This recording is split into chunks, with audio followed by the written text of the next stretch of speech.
took them in to help them because they had no place to go. They didn't have enough money for a hotel room. How are the parents with them? They're okay, but the dad, they make them stay upstairs. They didn't have any toys. They didn't have any coats. They had no shoes. Do they go to school? No. What do they do for schooling? I don't know. What's going on? Because I just got off work. I'm not a danger to my kids. They know I'm not. Sunday, February 23rd, 2025, Princeton, Texas. A family of 8 had been living inside of a single car in the Walmart parking lot. When that car finally broke down, a stranger's plea for help posted on Facebook would reach a woman who opened the doors of her own home. She thought she was giving 6 children a roof, but what she started to notice would be something else. The children had no shoes, no clothing that fit, and no school to attend. There was one rule in that house that stuck with her. The children were not allowed to come downstairs. I'm Tyler, and this is your daily dose of crime. Are you a CPS? Yes. Perfect. 7910, I'll be out with the CPS worker. Who's on inside? Mom and dad. Mom left to go pick dad up from Greenville. Are the kids inside? Have you seen them? Happy Sunday. Yes. It was started. Sorry, I'm the one that kicked this off. Then they took the 2 babies with them. She took the 2 babies with them. So there's only 4 here now. Only? Yeah. Hi!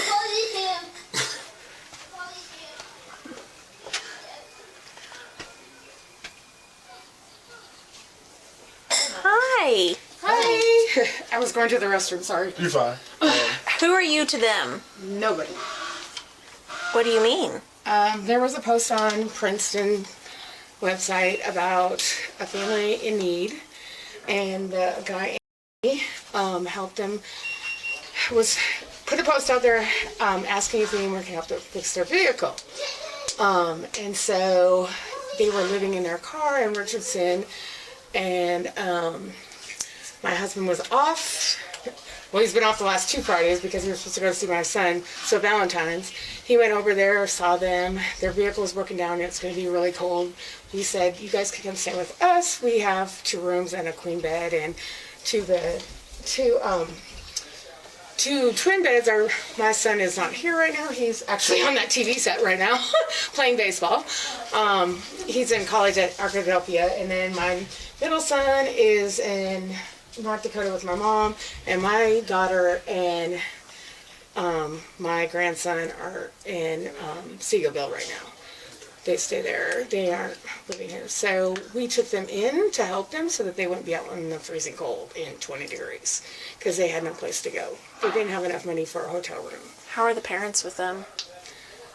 They're okay, but the dad, they make them stay upstairs. I offered to, so this morning, my husband was sitting on the couch. Kevin said, she'll be right back. Well, when's right back? 2 hours later, she came back. But 4 of the kids were still upstairs. She took 2 with them. Have you gone upstairs to see what it's like up there? I have. You guys can come. Okay, perfect. The suspect is Kevin Dixon, age 28, father of all 6 children in the house, the youngest being 2 years old, the oldest being 10. The first voice in the case does not belong to anyone in the family, but to an outsider who had taken them in under her own roof. The first version of what was going on behind those doors comes from a neutral witness and not from the family. The father is nowhere in sight when the authorities arrive. I'm not hiding nothing. Oh, yeah, no, you're totally fine. So this is a 2-year-old. She's 2? Yeah, fixing to be 3 in March. She's tiny. Yeah. Yeah. She's gonna be 3 in March. Hi, baby, we're going upstairs. You want to go? Come on. You can come with me. We'll be friends. She's very friendly. That's the dog. I'm babysitting the dog from the neighbors down the street. They didn't have any toys. They didn't have any coats. They had no shoes when they came to us. I got them a coat. Do you talk? She barely talks. Barely talks. So I mean, your house is Yeah. beautiful. My closet's a disaster in here. And this is where Mom and Dad are staying? Yeah, so the closet's a disaster. To me, this is a disaster, but I don't know what that means to you guys. This is where they've been staying. So, and that's why we have this for my grandson, so I said she could sleep in there if she needed to. I don't know if she's been sleeping with him or what. You're And then- amazing. I don't know about that. I just felt bad because it was 20 degrees outside. Yeah, I get it. And the post on Princeton, they're a family of 8, and their car's broke down. Hi, bud. So, What's up? Oh, you want hugs too? yes. And so this is the oldest daughter. She's 10, and that's Noah, and he's 4. Come here, Noah. It's okay. Hi, bud. And they wear clothes. Hi, sweetheart. Sometimes What's it's up? too big. You okay? That's just my friend. He just has really big muscles. I think it's cool. And so, He'll fist bump you too. Give him fist bumps. He's super awesome. yeah. So I didn't know Does you he were coming talk? over. Yeah, he'll talk a little bit. Do they go to school? No, What do they do for schooling? I don't know. They haven't gone to school a year. They were evicted a year ago from a house in Lavon. Okay.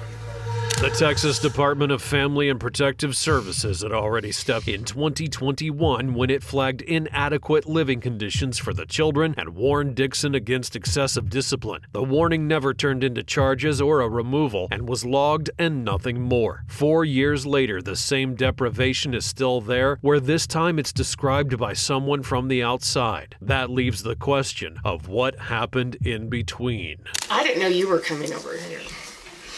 So I didn't know anything about that. Yeah, there is a detective coming, but I didn't want CPS to be here by himself. Okay. We always kind of try and be with him. This is the only thing.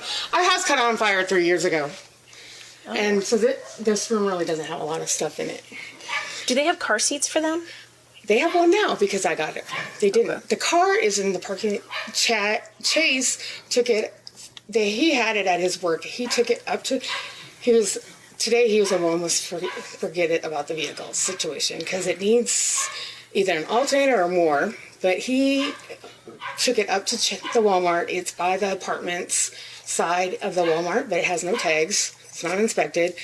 And the minute you walk up to it, it's disgusting. And I have pictures of it, but you will smell.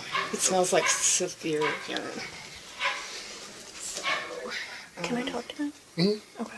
Are you going to see those? Yeah. Okay, cool. Hi, guys. What's up? Do you go to school? We used to, now we don't. Oh, how long has it been since you've been to school? About a year. What grade were you in? 3rd. What school did you go to?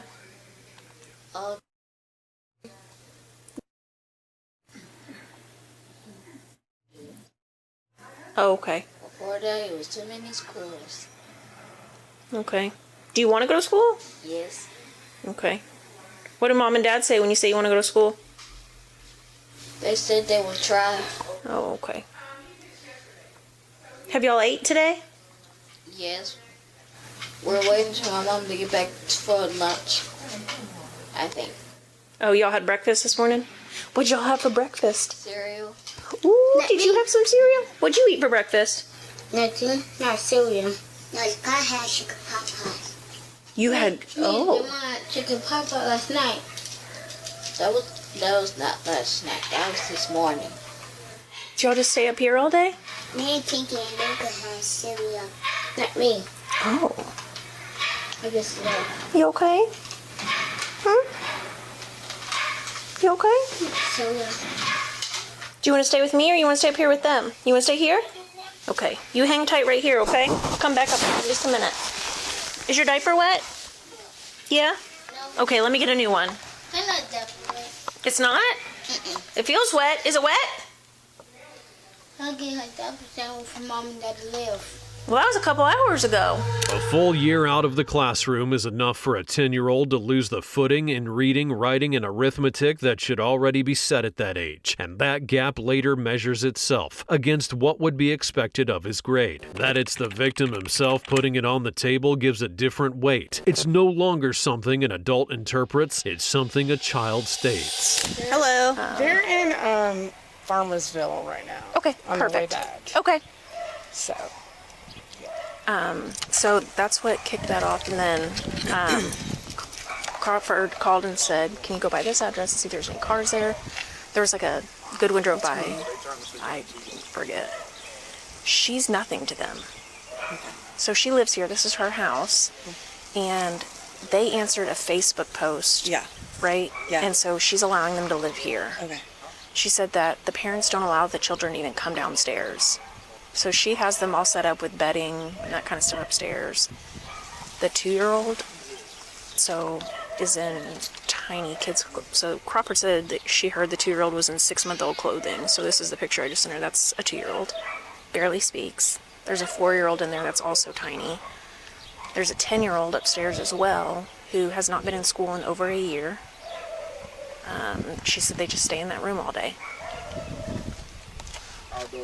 When they picked him up, they were having car problems, so her husband was like, we can't let them sleep outside in 20-degree weather. They didn't have jackets, clothes, I saw that on the Facebook shoes. post. Yeah. Because we've been here multiple times. Yeah, so they've been keeping them, providing them with clothing, food, and shelter. But Do we have any car seats? one, she just bought them one. Because that's what I brought up to Crawford. I said, Like car I had some and I didn't even think of it. 10-year-old said that she has not been in school in over a year, and mom said she'll try to get her into a school. No, it's 6, 4, and 2. The 2 and 4-year-old will need car seats. 6-year-old too. And the 6-year-old would be fine in a booster. I know this is a super weird question. Do they have food at the CAC for them? Yes. Okay. They have food.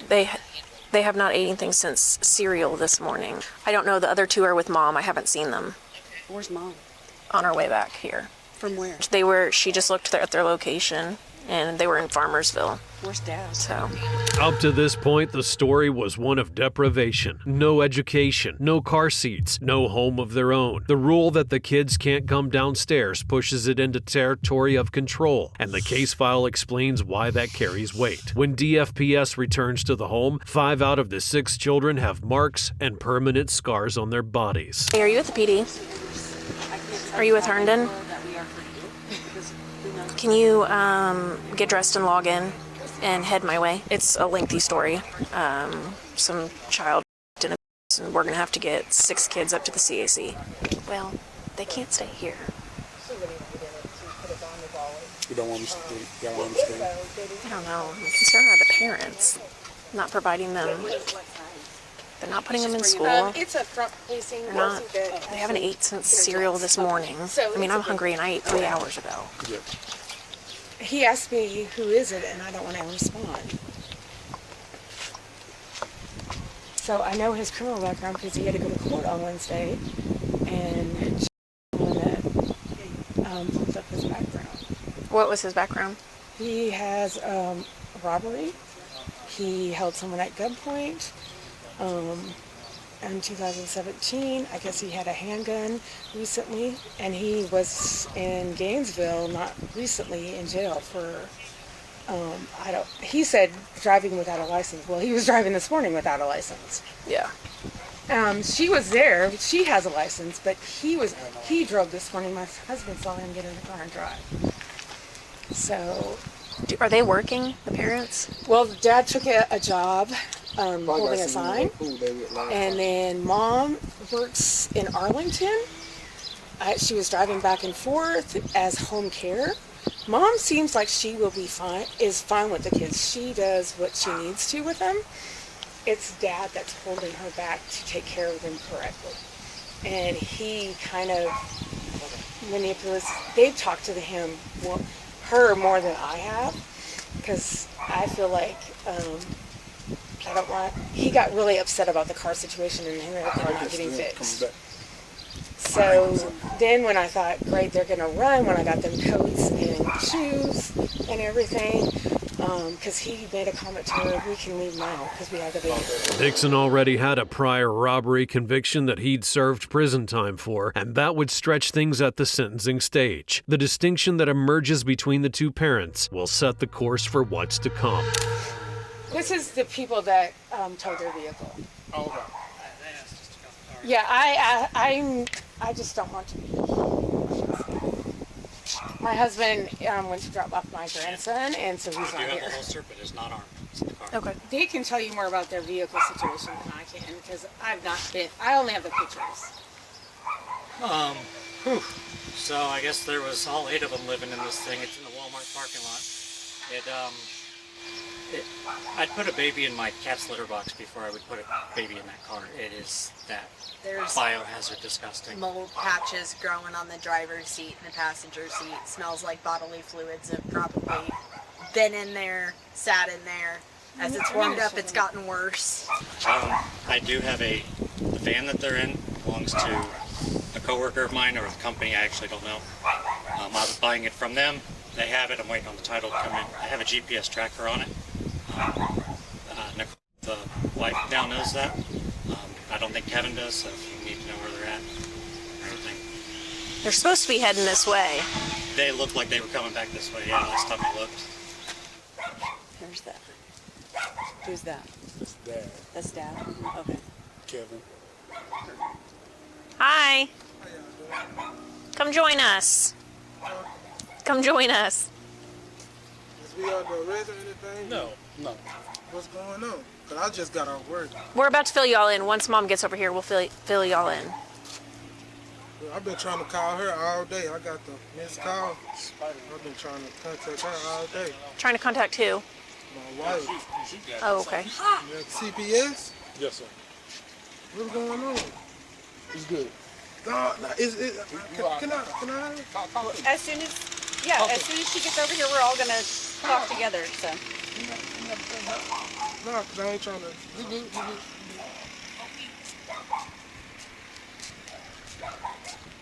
Mom, can you come over and speak to us, please? So basically, someone saw y'all's Facebook post, and they called, and we did some investigating and found out that y'all are here. So that's how we ended up here. The lady that answered the door, what's her name? She was shocked to see us, so we kind of had to explain to her, hey, nobody's in trouble, okay? But obviously this brings concerns for us about the children. Can I start off first? We didn't post a Facebook post. It was a gentleman who posted the Facebook post, and he the one. Yeah, so the problem is not the Facebook post. The problem is that we have to make sure these children are being provided for, right? Food, shelter, clothing. Are they getting their education? They're not in school. Why is the 10-year-old not in school? She signed them up for school. So I got that. They're not in school because we haven't actually had a stable place to stay. But when I tried to enroll them into school, it registered at a school. You know, you probably could call it. She probably remember who I am. The registrar at the school told me not to enroll these kids into a school until we have somewhere stable to stay. Because I was trying to make it. They finished out a year with me. And then I was trying to just enroll them into a school that's closer to my cousin's house. So she could just like get them until I got off of work. But the registrar flat out told us if we didn't have a place to stay, don't enroll the kids in school. This was in Dallas IND, I might tell you that. She told us not to even enroll the kids in school until we had a stable place to live. So The mother's explanation rests entirely on a single cause: the lack of stable housing. The case file spells out why that's not enough. It separates two categories of conduct that don't touch each other. On one side, there's deprivation, the lack of food, school, shelter, and on the other, physical harm. well, we have to figure out a solution that's going to be long-term, because I don't think that this is a long-term solution. I mean, honestly, this isn't a long-term This solution. wasn't even thought of, to be honest. This would even. I mean, I have some things that are This just happened. not 100% promising right now because it's a weekend, so I don't know what the hell is what. You know, I But we can't have know nothing funds, until too. tomorrow. But as far as shelter with us, this luckily couple here provided us with a form of transportation because our car that we had is not movable. Like I said, we in this because our alternator went out. But there are more things that's going on with the car, but they was able to provide us with some type of transportation. We just been here, up until today. Were y'all living in that car before, though? No. In this car, no. No, in the other car. In the Pathfinder, no. We were living in a room. Like, we had a hotel room. We were paying for a room at a Motel 6. Motel 6. Literally every week, every other week, we were paying for it. But the day that the car went out was the day that, we were supposed to go back. But we couldn't go back because the car went out us on where we were parked at, which is under a bridge. So, it's in a parking lot. It's just under a train track. But we were parked there. People had stopped and, see if we were okay, if anything. The kids were warm and everything. The car just wasn't starting back up when it was time to get the hell from right there. So that's when we asked someone for a boost. The guy came over, gave us a boost. The car still was dying.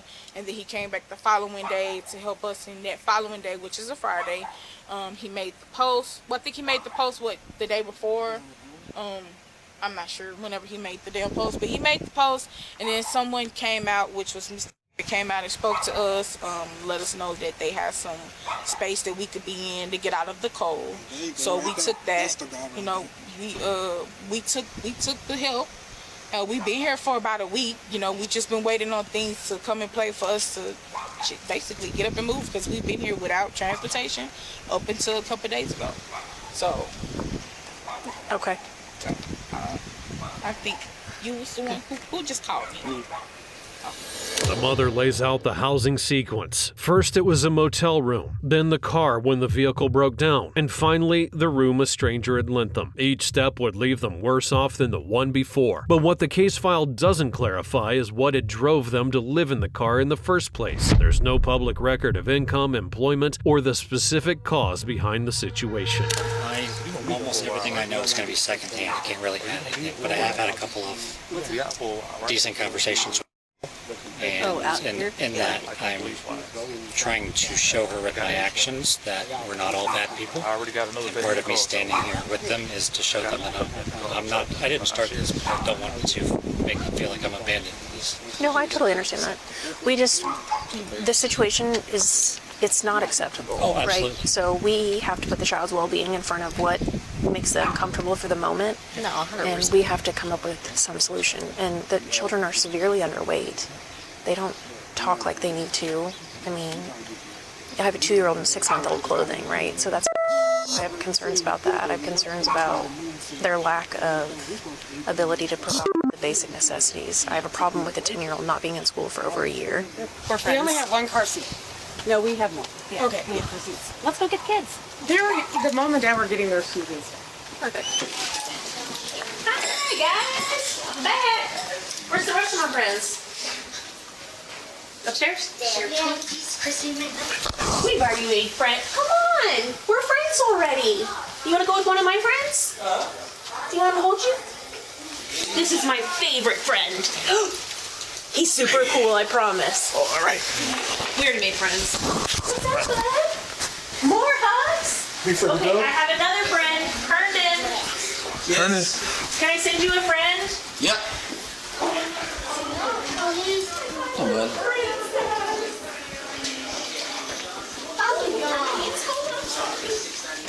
What's up, buddy? You good? Good. You good? Yeah. Oh, there you go. There you go. What's up, bud? Okay. You like Papa John's? Hi, what's going on? Papa John's. You're just so sweet. All right, where'd you get him? Yes, ma'am. Here, spot. Let's go. You don't need flow over here for anything? No, stay available for calls just in case. Hey, I need her to do the recap from last night. Yeah, she already did it. All right, thank you. All right, get you putting your seat down. Oh, pants and came up. I'm sorry. All right, there's another seat to go here. Oh, they should put that in the front. Yeah, that's fine. This yours, ain't it? No, it's hers. Okay. Getting the children out of the house is the moment that everything had been building toward, because only then can they speak without the adults in charge breathing down their necks. When they do finally talk, what they describe would change the whole case. They were left without food and beaten over and over with belts and cords, and one of them said he was hit for taking a candy bar. All right, Kevin. Hey, do me a favor and send it for me then. I'm under arrest. Yes, sir. Put your hands. Put your phone on the table for me. What am I under arrest for? Hands behind your back. Interlock your fingers for me. What am I under arrest for? We'll talk to you about that in a minute, man. Child abductment? Huh? What am I under arrest for? Just relax. What I do? What I do? Hey, we're gonna explain everything in a second, okay? Well, I just saw for probation. You're not on probation anymore, are you? No, I just saw for probation. You just signed for it? Yes. Like you're on it, or you Yes, just got off? I just signed on it. Okay. What happened? Can you tell me what happened? Yeah, so... My right. No, man, we're gonna explain everything to you. Just give me a second. So, like, CPS needs to come in here and have you sign some paperwork, too. All right? Can you tell me what's going on? So, you're under arrest for... For a child? And a couple warrants out of a few different cities. All right. Does cuffs feel good? You gotta get a finger in there. Man, you got any weapons or anything on you? I ain't got no weapons, sir. Anything that's gonna poke me, stick me, or hurt me in any way? No, sir. I got a lighter, that's it. No receipts. My wife not getting arrested, is she? No? Huh? Is my wife getting arrested, too? Well, you can't tell you anything about her. So all this is gonna go with you to the jail. I'm gonna put this into basically like an ATM. It's gonna print out a receipt. It's gonna go with your jail paperwork. And then once you get out, you can cash that in. Does that make sense? I ain't gonna have no bond or nothing? The magistrate will set the bond. Huh? The magistrate sets the bond. So you have to see a magistrate. Once you talk to them, they'll set your bond for you. So I don't get a bond? You may, like you will, but the magistrate sets it. Like I don't know it right now. I don't have nothing in there. I'm trying to see what I do. I just got on probation. Can I call my wife over? She's about to go talk to her. Turn around. We're gonna handcuff you in the front. I am gonna take your stuff out of your pocket, okay? And the only reason I'm doing this is we don't have an extra pair of cuffs, and you got some live shoulders.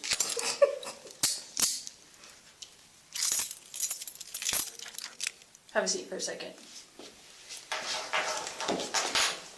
Let's see where he's at. Both of the parents are in custody, and almost everything in the public record revolves around Dixon. The charges the mother faced and how her case ended does not appear in the available documents. The scene marks her arrest and nothing more without giving an outcome.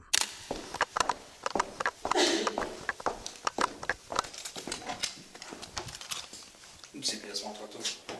Yeah. Can I talk to her right quick, my wife? You're gonna ride together, so you can talk to her in the car. We gonna ride together. She going to jail? We had to handcuff her in the front. Okay, that's fine. Okay. They've both been super cooperative, so I don't think there'll be any problems. What's she going to jail for? Y'all can talk about that. I can't, because she's an adult, I can't tell you. Just like, let's say you had an 18-year-old, they got arrested, that was your kid, I couldn't tell you what they got arrested for because they're an adult.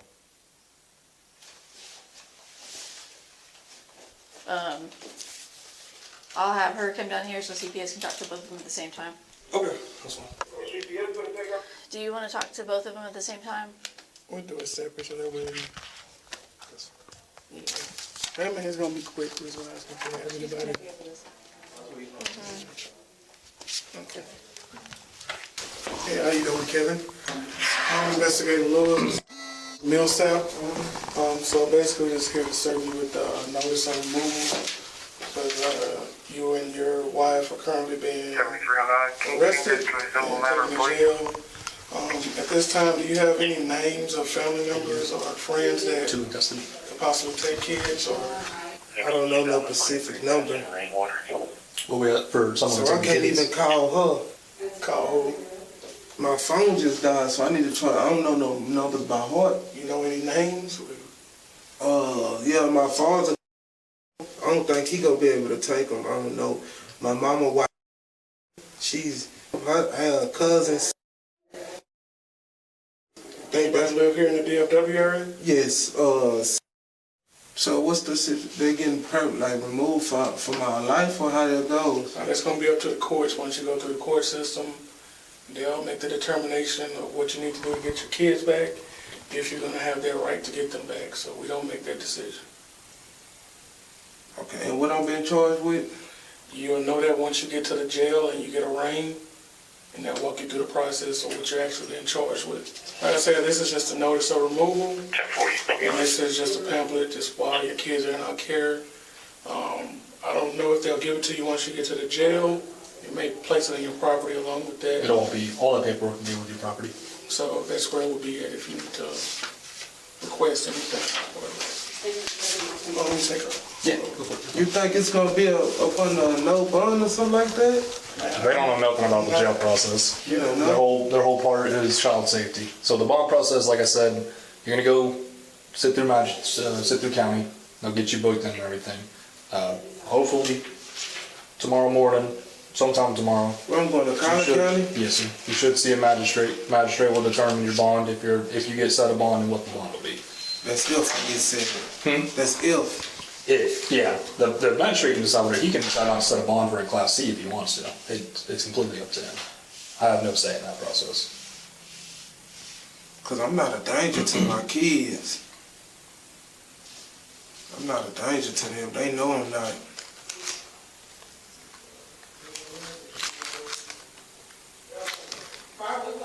You don't carry your state ID with you?